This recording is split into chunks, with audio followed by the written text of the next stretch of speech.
invitada que vamos a charlar con ella sobre estas cuestiones, porque bueno, realmente es algo que preocupa y que viene hace bastante. Ahí ya la tenemos, a la doctora Julieta Ripoll con nosotros. Julieta, un gusto, gracias por acompañarnos en esta mañana de hoy. ¿Cómo te va?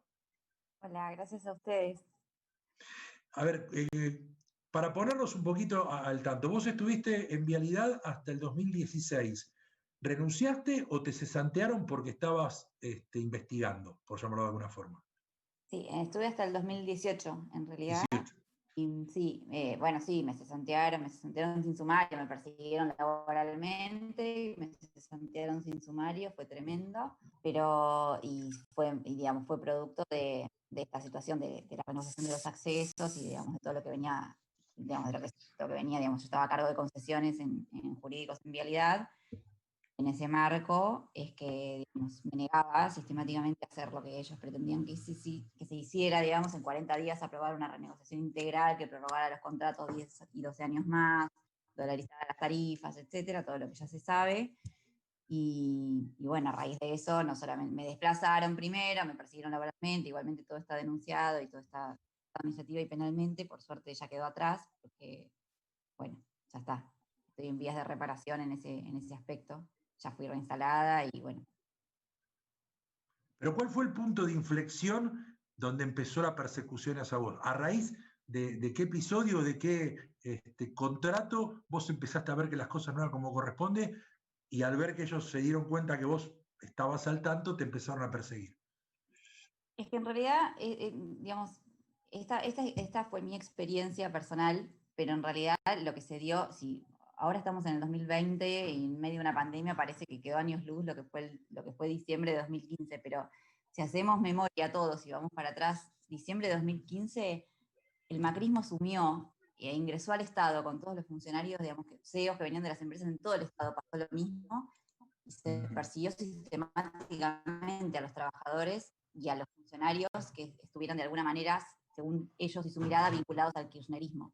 Entonces la persecución en sí empezó desde el 10 de diciembre de 2015, cuando ingresaron 15 funcionarios juntos a Vialidad Nacional, 15 funcionarios que en realidad eran empresarios que venían a ocupar cargos de estructura en el organismo. Vialidad es un organismo técnico vial que jamás fue politizado hasta ahora, digamos, a raíz de la gestión macrista se politizó, pero en realidad es un organismo que existe desde 1932, es un organismo técnico vial con autarquía, con presupuesto y patrimonio propio, digamos, es un órgano que tiene relevancia a nivel territorio federal porque tiene presencia en todas las provincias de la Argentina y, digamos, se encarga, y sobre todo en el interior, con el tema de la nieve en las rutas y los accidentes y demás, está muy presente Gendarmería y Vialidad Nacional, y nunca jamás pasó que vinieran funcionarios políticos a copar el organismo y a ocupar cargos de estructura en ese aspecto para llevar adelante esos negociados, al margen de lo que pueden ser los temas de corrupción que siempre y sistemáticamente existen en el Estado. Nunca pasó que se politizara. Esto sí pasó con el macrismo cuando asumieron en diciembre de 2015, con los empresarios que venían que después en realidad nos fuimos enterando que venían de IEXA, de Sideco, de Ausol, de las consultoras de estos organismos, y que entonces facilitaron, digamos, todos los negociados que se hicieron. En materia de concesiones en Vialidad Nacional, actualmente hay 4 denuncias tramitando: la de los accesos, la de los corredores viales, que son las PPP también, y es muy probable que se amplíe esa denuncia en materia de PPP, que es participación público-privada, los sobreprecios en la ruta 8 a favor de IEXA, y hay alguna más que me está quedando en el tintero que ahora no me estoy acordando. Pero, digamos, fue demasiado lo que se hizo en materia de corrupción, porque no es solamente el bolso de López o sea, lo que hicieron estos tipos fueron, digamos, no sé qué cantidad de bolsos entra, o sea, cuántos dólares entran en cuántos bolsos de lo que se llevaron con lo que fueron las renegociaciones de los contratos y cerrar todos los negocios que a ellos les interesaban.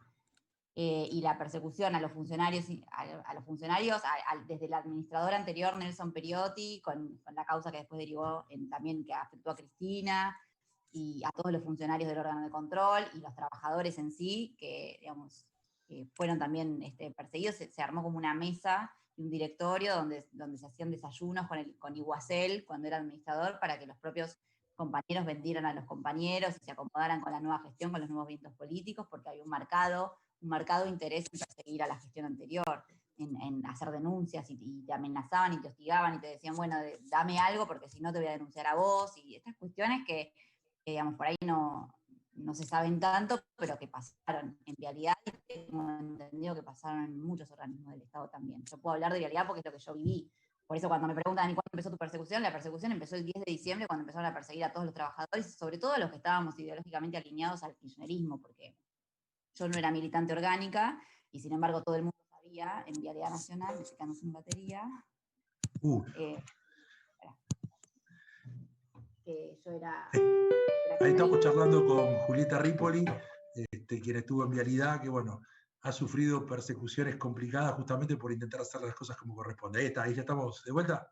Sí. Bien, fantástico. Si yo le quería hacer una consulta, realmente es horrible tener que preguntarte este tipo de cosas, ¿no? Pero primero, ¿te sentís acompañada por los compañeros o la gente que puede estar rodeando en este momento?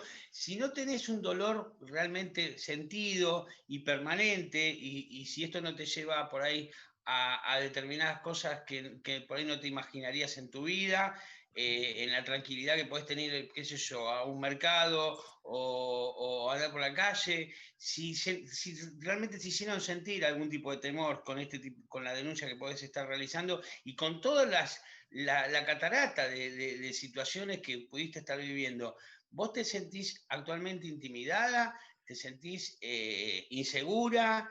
¿Es una forma adecuada la que estás teniendo de vida? Eso sería el enfoque que te quiero dar, ¿no? Sí, a ver, si entendí bien la pregunta es si yo tengo miedo, digamos, por la denuncia que hice y si me siento acompañada por el peronismo, digamos, por los Sí, compañeros. podríamos decir si los compañeros también si hablamos de compañeros siempre se liga al peronismo, pero en realidad acá estamos hablando de gente que pudo haber estado trabajando con vos y del partido y de la gente que puede estar ahora en el gobierno, si te sentís insegura en el día a día o podés estar muy feliz con lo que hiciste y eso te crea una seguridad quizá importante. Es difícil preguntártelo y es doloroso también, ¿no? Mira, la verdad es que nunca me lo puse a Mira, te agradezco la pregunta porque nunca me lo puse a reflexionar racionalmente. Sí, hice lo que sentí que tenía que hacer y en ningún momento me detuve a pensar. La realidad es que la pasé muy mal en estos.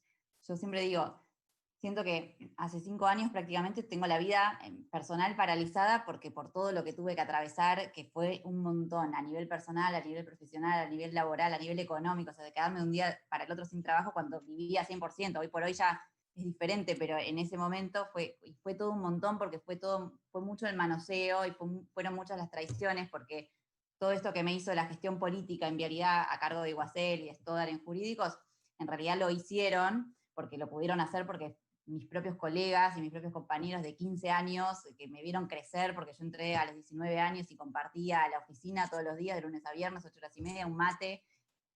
Todos esos abogados formaron parte actualmente, de hecho, y todo eso para mí fue a nivel personal, emocional, psicológico, económico, fue fuerte porque además yo soy abogada, pero soy abogada del Estado, y todo mi camino recorrido académico digamos, lo que me gusta hacer tiene que ver con el Estado. Entonces, de repente, no solamente fui violentada laboralmente, acosada laboralmente, perseguida, se me inventaron actuaciones después de cesantearme sin sumario en forma totalmente ilegal, después de casi 2 años de gestión, pero 8 meses yo, todos los meses mandando cartas documento, que te genera un estrés, porque además, siempre en derecho, bueno, no sé si hay abogados, pero siempre dice abogado en causa propia, tiene un tonto como cliente. Y sin embargo, yo en mi caso hacía todo yo.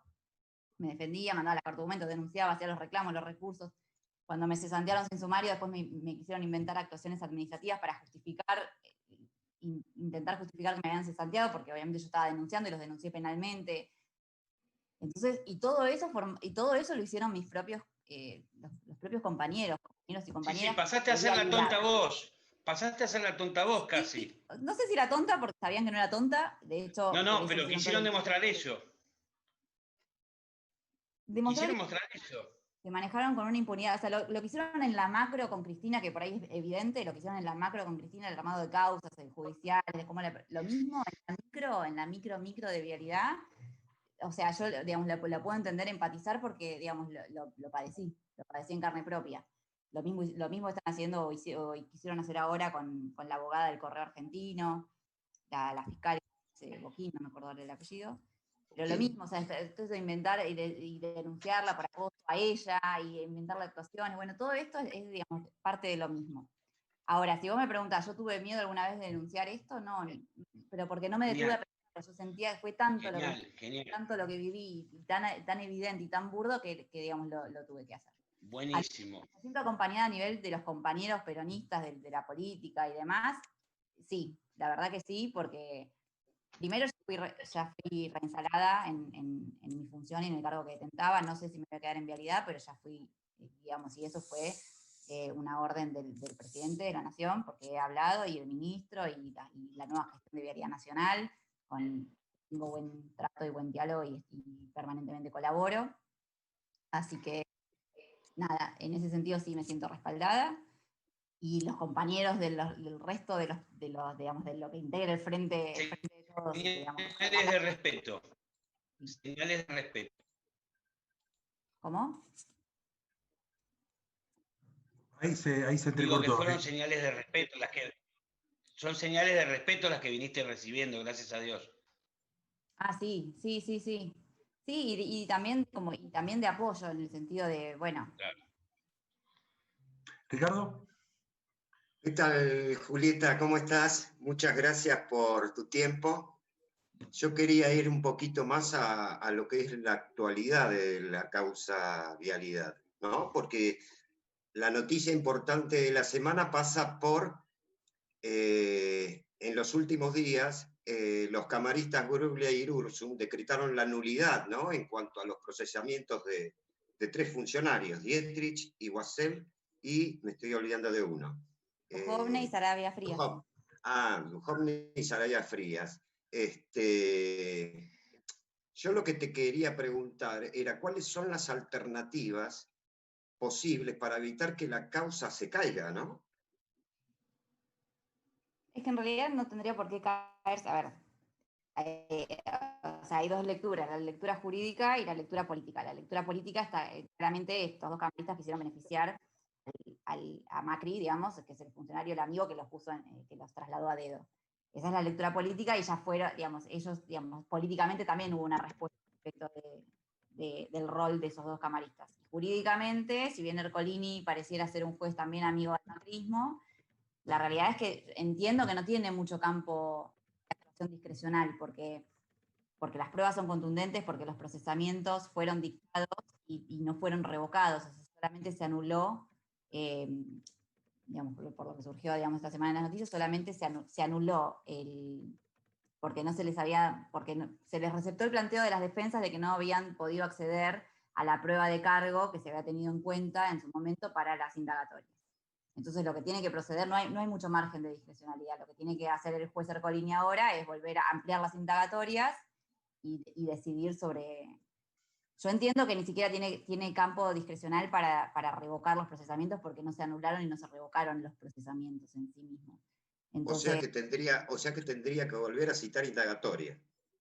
Tiene que ampliar, si receta, digamos, el fallo de la Cámara, lo que tiene que hacer es darle acceso a los imputados y sus defensas a la totalidad de la prueba, que son un montón de acciones administrativas que no se pudieron digitalizar a tiempo porque son expedientes administrativos que datan del año 2001-2002, de la crisis económica financiera en adelante, todo lo que hizo la UNIREN, la Oficina Técnica Especializada de Renegociación de los Contratos, y digamos, hasta la fecha, por eso que no se pudo digitalizar, darles el acceso y volver a llamarlos a indagatoria, ampliar las indagatorias y volver a decidir sobre su situación procesal. Eso es lo que yo entiendo que tiene que pasar. Y de todas maneras, en realidad se presentó como querellante en la causa esta semana. Ah, eso. Ayer mismo fue recitada la petición y se la tomó como querellante. Entonces, desde ese lugar, en el rol de querella, Vialidad puede impulsar la acción, ofrecer prueba, pedir que se amplíe la indagatoria, pedir que se los procese, digamos. Eso es lo que puede hacer Vialidad. Y la UIF, la Unidad de Información Financiera, también fue aceptada como querellante. Acá es clave también la Oficina Anticorrupción. Me parece que es absolutamente clave también la participación de ellos, ¿no? Sí, en realidad la Oficina Anticorrupción tomó un rol de querellante en el gobierno de Macri. La realidad es que antes no tenía esa función la Oficina Anticorrupción. La Oficina Anticorrupción es una oficina más bien técnica administrativa de prevención de la corrupción. No tiene un rol, no debería o por qué tener un rol activo en causas de corrupción. Esto fue como, digamos, lo que el macrismo instauró como con Laura Alonso a la cabeza, que ni siquiera era abogada y estaba a cargo del organismo, como una forma de levantar una bandera de transparencia. Por eso es que a mí no me llama la atención que la Oficina Anticorrupción no se presente en esta causa como querellante. Podría hacerlo porque ya el precedente lo sentó la administración anterior con la gestión de Laura Alonso, así que si quisiera el gobierno nacional y actuaran todos articuladamente, se podría hacer, pero no veo que sea, o por lo menos no hago esa lectura yo, en lo personal, no veo que sea la intención del gobierno nacional estar levantando esas banderas contra la corrupción. Me da la impresión. Para Ahora, mí, yo lo haría, pero bueno. sí, eso siempre está claro. A veces la visión personal de cada uno difiere con lo que se puede hacer a nivel global, pero está claro eso. Ahora, teniendo en cuenta las 4 causas más importantes, ¿cuál es la que vos creés que lo ves más comprometido al gobierno que finalizó su mandato en diciembre del año pasado? Para mí está comprometido en todas, porque el negocio que hicieron en el Estado fue fenomenal y fue articulado. O sea, en vialidad hicieron lo que hicieron, con el correo argentino hicieron lo que hicieron, con los parques eólicos, en todos los ámbitos. Entonces, para mí, la verdadera asociación ilícita fueron ellos que vinieron al Estado a saquearnos, a endeudarnos y saquearnos como nos saquearon. Entonces, para mí están comprometidos en todas. Yo puedo hablar de la causa peaje porque es lo que conozco y no hay forma, o sea, todo el mundo sabe que es una causa de corrupción, no hay forma de tapar el sol con un dedo de la mano, digamos. O sea, los contratos se prorrogaron, las tarifas se dolarizaron, Sideco Americana tuvo ganancias fenomenales cuando se desprendió de las acciones, finalmente en el 2017. La venta de las acciones de Macri cuando habían aumentado un 400%. Él asumió la presidencia de la Nación siendo socio de la concesionaria a la que benefició con sus propios decretos, y cuando no firmó él, firmó Michetti, porque en un paso de comedia se corrió y firmó Michetti porque a Laura Alonso le había... Todo eso forma parte de la realidad de los hechos que supera la ficción. Entonces todo el mundo sabe que es una causa de corrupción, y si todo el mundo sabe, la justicia con la cantidad de la prueba son las actuaciones administrativas por las que se aprobaron estas medidas, con lo cual lo único que falta para que Mauricio Macri sea imputado, que ni siquiera está imputado en esta causa, es una decisión política en este sentido, como pasó en la gestión anterior con Cristina, con la cantidad de causas que le armaron, pero en particular con la causa de vialidad, donde ahí sí no había un nexo causal entre Cristina y las obras en Santa Cruz, no había un nexo causal de responsabilidad administrativa y penal, y sin embargo la decisión política era de acusarla y tenerla a ella como autora de la corrupción estructural del Estado y una asociación ilícita. Digamos, todo lo que ellos son lo proyectaron y lo volcaron para perseguir a los opositores. Y en el caso de vialidad yo lo veo muy patente, porque conozco las dos causas, conozco la de vialidad de Cristina y conozco la de peajes, y en la de peajes claramente el responsable es Mauricio Macri, porque se benefició económicamente en forma directa, asumió la presidencia siendo socio de la concesionaria, a la que benefició económicamente y benefició sus socios comerciales. Y por otro lado, en la causa de Cristina no hay nexo causal entre el Poder Ejecutivo Nacional y las obras que ejecutó y contrató la provincia de Santa Cruz a través de un convenio de vialidad nacional, de transferencia. Hay algo que es claro, Julieta, que el macrismo utilizó justamente todo esto, todas esas denuncias falsas, lo que conocimos todos como el lawfare, para tapar lo que venían a hacer ellos. Eso me parece que quedó absolutamente claro. Sí, el tema es que para mí comunicacionalmente no se está dando ese debate. O sea, el macrismo sigue levantando una bandera de república y de transparencia que claramente no condice con lo que son ni con lo que vinieron a hacer en su momento, y desde el oficialismo, que era oposición en su momento y que fue perseguido, yo no veo que se esté abordando comunicacionalmente ese tema. Me quiero detener ahí, Julieta, porque me estás tirando algo que quizá no tiene mucho que ver con lo que estamos hablando, pero vos como abogado y como persona con experiencia, a lo mejor lo ves como nosotros. Es la gran falla que está teniendo este gobierno, ¿no? El tema comunicacional. No solamente en esto, prácticamente en todo, desde que comenzó la pandemia, que se empezaron a comunicar más de algunas cosas, y a partir de allí fue una sucesión de graves problemas de comunicación que tiene el gobierno. ¿Puede ser? Sí, digamos, yo doy mi opinión de lo que yo veo, ¿no es cierto? Alberto, el presidente, sí sabe de comunicación porque es profesor, de hecho, de esa materia, de Derecho y de Comunicación. Lo que pasa es que me parece que él es buen comunicador, pero no puede centralizar todo en sí porque no Ahí le da está. la función ni la vida. Entonces, sí me parece que hay un problema estructural del peronismo en relación a lo que es la comunicación, pero porque, bueno, hasta ahora lo que vino siendo es la política, sobre todo para la gente, Activa. la política como herramienta de cambio y demás, está más en la calle, en el barrio, en hacer, y no En tanto el en... laburo. ¿Cómo? En el laburo. En Claro, el bueno, trabajo. pero bueno, justamente el macrismo cómo ganó las elecciones. La ganó con la Big Data y con Durán Barba. Después no le alcanzó para gobernar, claramente, pero bueno, me parece que son cosas que no hay que... La comunicación no se puede perder de vista, y menos actualmente con las redes sociales y la tecnología. Me parece que es ahí. Una consulta, ya que estamos en el tema jurídico, ¿no? Y tu experiencia como abogada, ¿vos creés que ciertas cosas que pueden estar haciendo daño a la salud de la gente no llegaría al instante donde tendríamos que encararlo con algún tipo de procesamiento a los funcionarios que ejercen su poder, estableciendo conflictos para que esta pandemia no se tenga, no dé un final en la Argentina? O sea, en el caso de el Ministerio de Educación de Cava, por ejemplo, las indicaciones que está dando, las pretensiones que tiene con respecto al regreso de los pibes en las plazas, este tipo de cosas, ¿no tienen alguna forma de juzgamiento? ¿No hay una forma de acusación de este tipo de normas que quieren establecer, de la liberación caótica que están realizando con la gente para que circule el virus? ¿No hay una forma de juzgar este tipo de conductas? Es algo muy llamativo que no estén condicionando o juzgando a Trump en Estados Unidos o a Bolsonaro en Brasil, desde las fuerzas opositoras, pero acá el poder lo tiene el Estado. Entonces, que un gobierno como el de la ciudad esté buscando formas de contradecir lo que el gobierno se está ocupando de difundir, me parece que tendría que llegar a un momento de hacerse justicia. Acá estamos hablando solo de dinero en el caso de la causa vialidad, hasta que pueda ocurrir una desgracia, pero en el caso de las indicaciones que está dando el Estado acá en el gobierno de la ciudad, realmente son casi criminales. ¿Vos qué pensás de eso, alejándote un poco del tema de la causa vialidad, como abogada?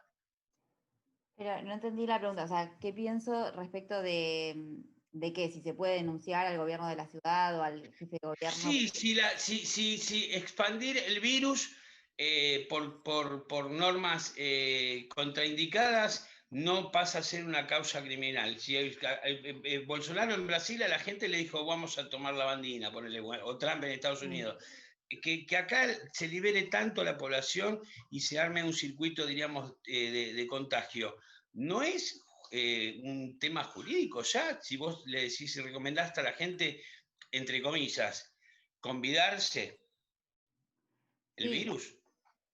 digamos, yo lo que Lo pienso, estamos evitando el tema, pero está muriendo gente. yo lo Te que meto en pienso, un tema de salud, pero... hay un tipo penal puntualmente.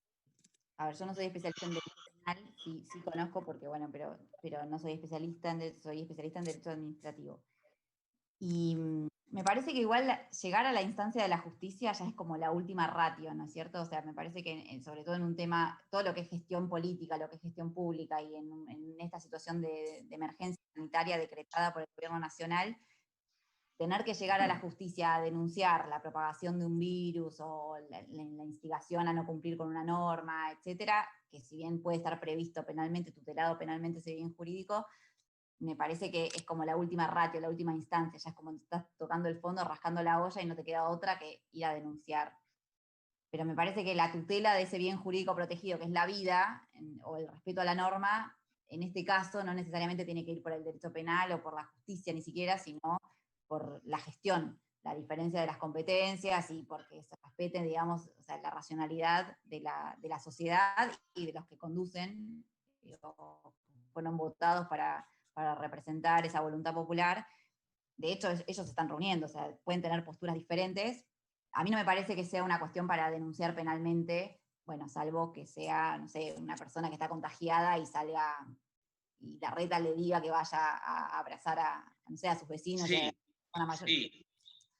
No sé Bien. si se me explico, Está me parece que no es está una claro. cuestión judiciable, porque en realidad, digamos, la emergencia sanitaria está decretada, hay un decreto de necesidad de urgencia que estableció la emergencia y por eso estamos todos limitados en nuestra libertad ambulatoria y no podemos hacer las cosas que normalmente hacemos porque existe esta situación. Y en virtud de eso, también en el ámbito de la ciudad de Buenos Aires, que es autónoma y que tiene un jefe de gobierno y tiene su normativa administrativa y, digamos, y procedimental, obviamente tiene que estar alineado con el gobierno nacional, pero en el ámbito de su competencia puede disponer, o sea, con lo cual por eso digo que me parece que no es una cuestión judiciable. Ricardo. No, volviendo un poquito a la causa vialidad. Hay mucha prueba, ¿no? Creo que todo fue muy contundente. Yo me apunté 3 cositas que fuiste comentando, uno que tenían que ver sobre todo con irregularidades y como por ejemplo el tema de la venta de acciones, cuando aumentaron, la presentación que hicieron los concesionarios ante el CIADI, la extensión de la concesión sin licitación previa. Bueno, me quedó en claro que vos estás sosteniendo, y me volvió un poco el arma al cuerpo, como que la causa no se va a caer y se va a volver a reactivar. Yo te pregunto, ¿se lo podría haber citado a indagatoria a Mauricio Macri? Se lo debería haber citado indagatoria. ¿Y por qué no se lo citó? Y bueno, el poder. Eso, la opinión del juez. Sí, más que opinión, o sea, a ver, está claro que si hubo un avance. Tiene que tener indicios para decir, bueno, lo cito, lo imputo. No es tan sencillo, ¿no? No sé, yo te preguntaba porque ante tanta evidencia, es muy loco que no se lo cite. Es raro, más que... Es que solamente se explica que Mauricio Macri no esté imputado en esta causa, y no sé si estaba en indagatoria tampoco, solamente se explica desde el blindaje del poder y la impunidad, porque sus funcionarios inferiores, digamos, lógica deductiva, si sus funcionarios inferiores por él nombrados que respondían al jefe político, o sea, todos los hasta ahora funcionarios que fueron procesados, ahora se anularon, pero digamos que probablemente vaya en el mismo sentido la causa, todos los funcionarios inferiores fueron nombrados por decreto del Poder Ejecutivo y respondían políticamente al presidente de la Nación, que a su vez era su jefe político. Era el presidente de la Nación, que los habían designado por decreto al procurador, al ministro, al administrador de vialidad y al ministro de Hacienda, pero a su vez era su jefe político. Entonces, si estas personas, estos funcionarios están siendo indagados y están siendo procesados, fueron procesados por supuestamente haber beneficiado, haber, digamos, cometido actos irregulares de corrupción, el beneficio es, digamos, el principal beneficiado fue el que los nombró en el cargo y firmó los decretos. Es imposible que el que firmó el acuerdo, el ministro que firmó el acuerdo, el administrador de vialidad que firmó la tratativa, esté indagado y esté imputado, y el que firmó el decreto, que es el presidente de la Nación, y la vicepresidenta en su momento, Michetti, no estén imputados. No tiene sentido. Sí. Jurídicamente no tiene sentido. Entonces, la única explicación, no existe explicación jurídica, la única explicación es la impunidad del poder y de la política. Por eso digo que, digamos, la causa va a tener avance en la medida en que haya un interés político en que avance, obviamente. Eso está claro, Julieta. Queremos agradecerte esta charla con nosotros. Me gustaría que puedas cerrar, más allá de lo que acabas de decir, ¿cómo crees que va a seguir avanzando esto? Porque tengamos en cuenta que todavía hay jueces que están ocupando lugares que son los que tienen algunas causas que son muy sensibles a este tipo de cuestiones y no sabemos cómo pueden avanzar. ¿Cómo crees que puede llegar a avanzar esto? ¿O qué hace falta? Vos hablas de decisión política. Cuando hablas de decisión política, ¿a qué te referís concretamente? A que haya un impulso desde la política para que se investiguen, o sea, Yo creo que es necesario que haya un actuar articulado digamos, de todos los actores de la política y de la democracia, en el sentido de que si realmente vamos a dar un debate de corrupción y si realmente a la sociedad le interesa dar un debate de corrupción, que no sean ingenuos en el sentido del gobierno, sobre todo de turno, que no sea ingenuo en el sentido de, bueno, los otros hablaban de corrupción, nosotros no, porque esto no lo hacemos, porque, digamos, le quita legitimidad a lo que sea que ellos pueden hacer en el sentido de gestionar, y también le quita fuerza, digamos, a lo que, bueno, no sé, hay cosas que no quiero decir, pero me parece que, porque es una lectura personal, me parece que de la única manera que esta causa puede avanzar, no porque no haya pruebas o porque no sea una causa de corrupción, porque todo el mundo sabe que el correo argentino, peajes, parques teóricos son causa de corrupción, me parece que de la única manera que pueda avanzar políticamente esta causa es si hay una decisión política frente a lo que existe, digamos, porque la oposición actualmente sí actúa articuladamente, y cuando tiene que atacar, ataca. Entonces, si el oficialismo, que es un frente, están unos mirando para un lado, otros mirando para el otro, y esta bandera no la levantamos, y la comunicación no la tratamos, y bueno, después pasan las cosas que pasan. Me parece que tiene que ver con eso. Julieta, ¿te quedó algo por agregar? ¿Algo que hayas querido decir y no te preguntamos? No, yo les quiero agradecer que primero me hayan invitado a participar de este Zoom. Me fue muy ameno y me gustó mucho las preguntas. Y también el interés, porque me parece que si socialmente no hay interés en que las cosas se esclarezcan o avancen, es más difícil. Estamos en el compromiso de que las cosas se hagan bien. Queremos una república en serio. Sí, a ver, Jorge. Sí, yo le quería hacer una pregunta a la doctora, porque acá en España llegó el rumor de que también están metidas en el tema del peaje la empresa ACS de Florentino Pérez, ¿no? El conocido presidente del Real Madrid, que aparentemente tiene una sociedad encubierta con Macri. Sí. ¿Se escuchó? Sí, ACS, de Florentino Pérez, estaba en GCO y en Ausol. Y Autopista del Sol, ¿no? Sí. Bueno, es que Abertis, ¿vos estás en España? Sí, el Madrid Abertis, sí. Ah, mira.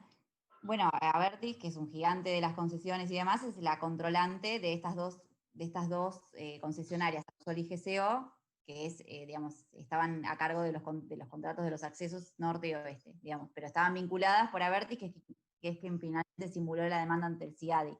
Pero Abertis en España también estuvo el año pasado, creo, muy vinculada a escándalos de corrupción ahí en Madrid. Exactamente, por eso lo preguntaba, porque mueven, de hecho hace poco también ha saltado que en Colombia han tenido problemas, y de hecho acá yo leí, fue un poquito antes de que empezara la cuarentena, de que la que estaba apretando mucho era la empresa bueno, acá lo daban como ACS, pero en realidad es Abertis, para llevar el valor del peaje al valor euro, ¿no? O sea, como lo tenemos acá en España, que claro, allá es imposible.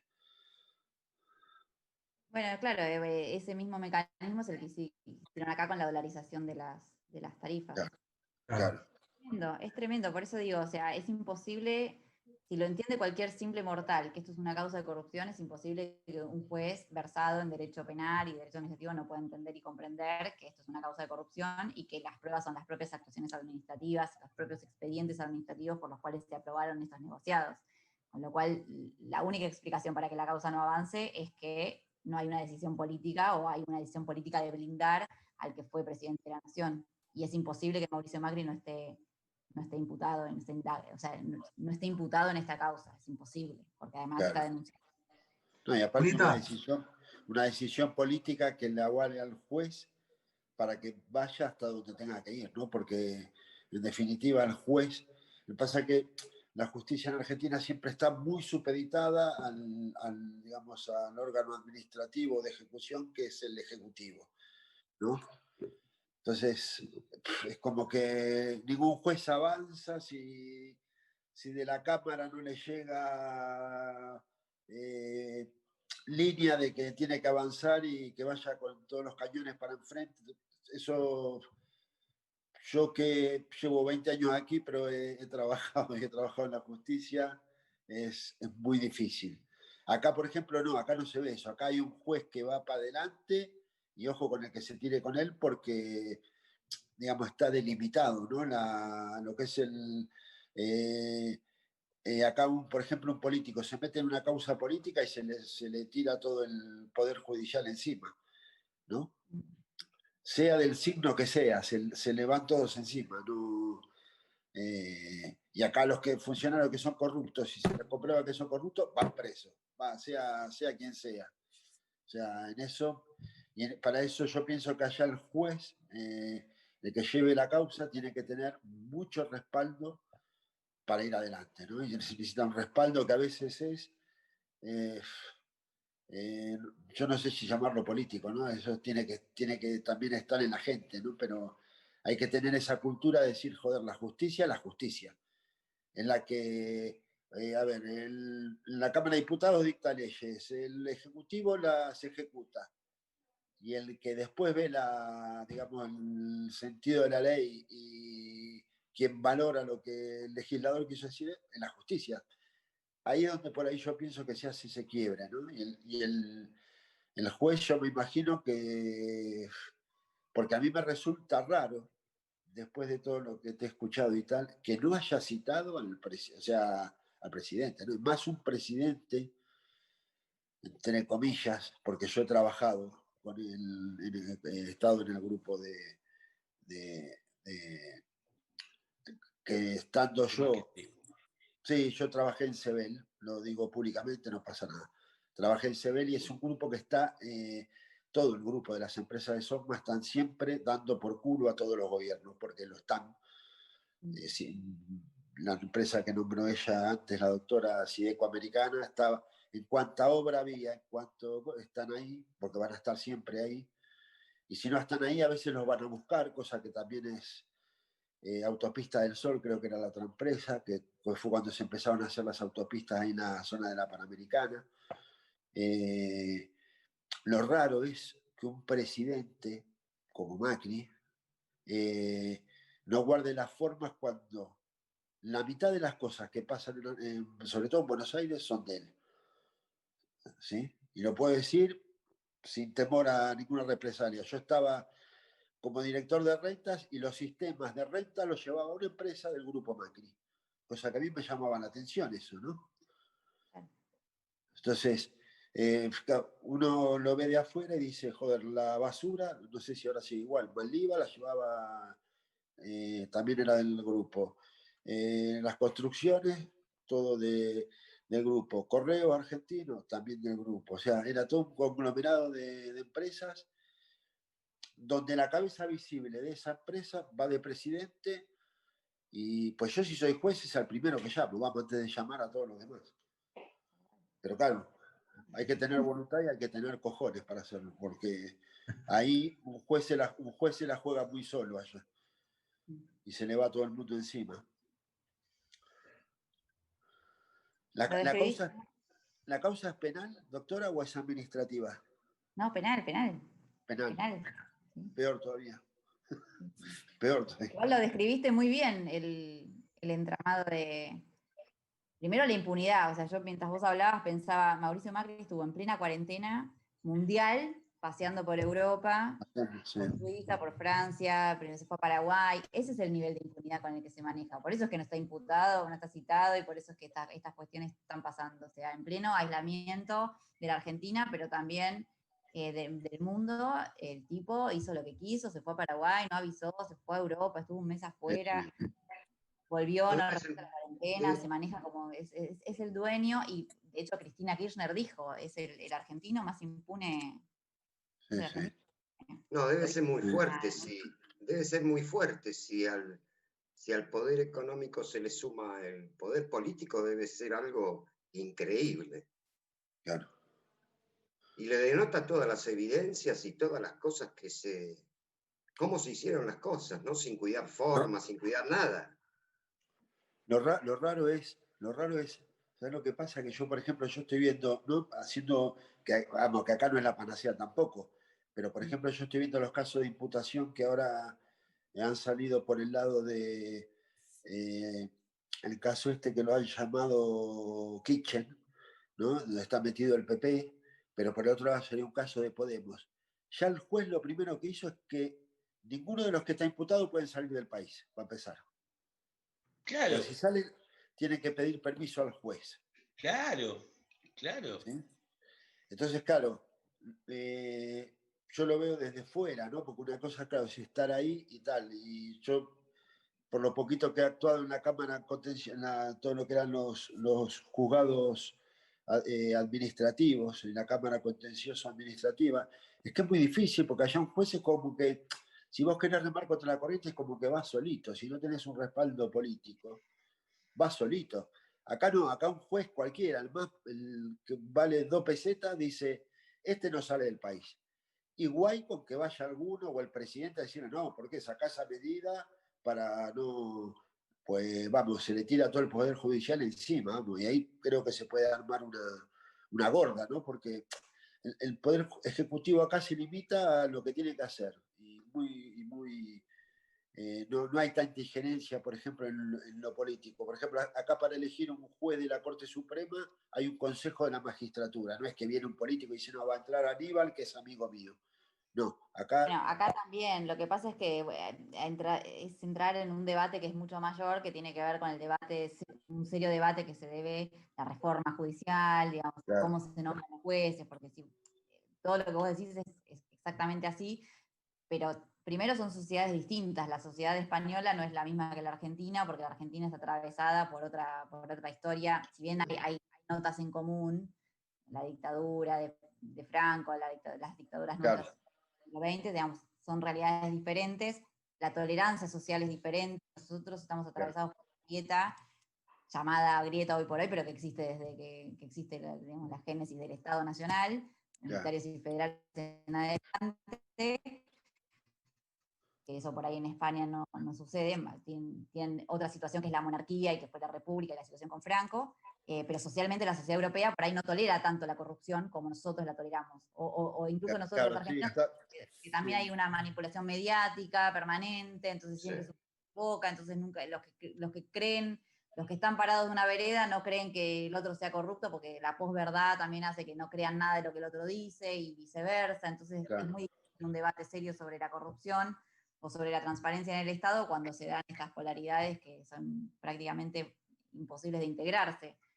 Y después, por otro lado, bueno, ¿cuál es el rol de la justicia? Sí, todo, en ese sentido es muy parecido el funcionamiento. Lo que pasa es que si tenés jueces que son nombrados a dedo por decreto, en que son trasladados en comisión y que cada uno responde, es muy difícil y se tiene que hacer una reforma muy seria de todo lo que es el sistema republicano y democrático en Argentina y darse socialmente un debate muy serio, el rol de la justicia, cómo son designados los jueces, si está bien o está mal que un juez esté eternamente, una vez que asume un cargo, esté eternamente nombrado y atrincherado en ese trono de ese cargo, cuando no fue electo democráticamente, porque en nuestra república son 3 poderes, en teoría, hay 2 poderes que son políticos y uno que es el judicial, que es el poder conservador. ¿Pero es realmente así? ¿El poder judicial es realmente apolítico o es político también? Bueno, todo eso es el debate que se tiene que dar sobre la reforma judicial. Claro. Está muy claro, Julieta. Bueno, queremos agradecerte todo este rato con nosotros.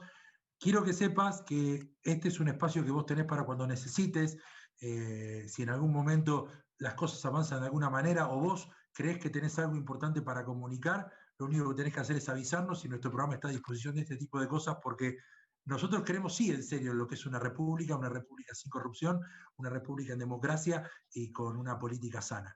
Y la gente como vos suma a todo esto. Así que este espacio es para vos también, para cuando lo necesites. Bueno, muchas gracias. Queremos ser la pata comunicadora, ¿eh? O sea, esto que decimos de la falta de comunicación, bienvenida al club, ¿eh? Muchas gracias. Gracias. No, muy amable. La doctora Julieta Rippoli fue directora de Vialidad y está atrás de las causas de corrupción del macrismo en todo lo que tiene que ver con autopistas, peajes, parques eólicos y demás. Linda charla tuvimos. Vamos a ir al corte y cuando volvamos seguimos con el resto de lo que nos queda del programa.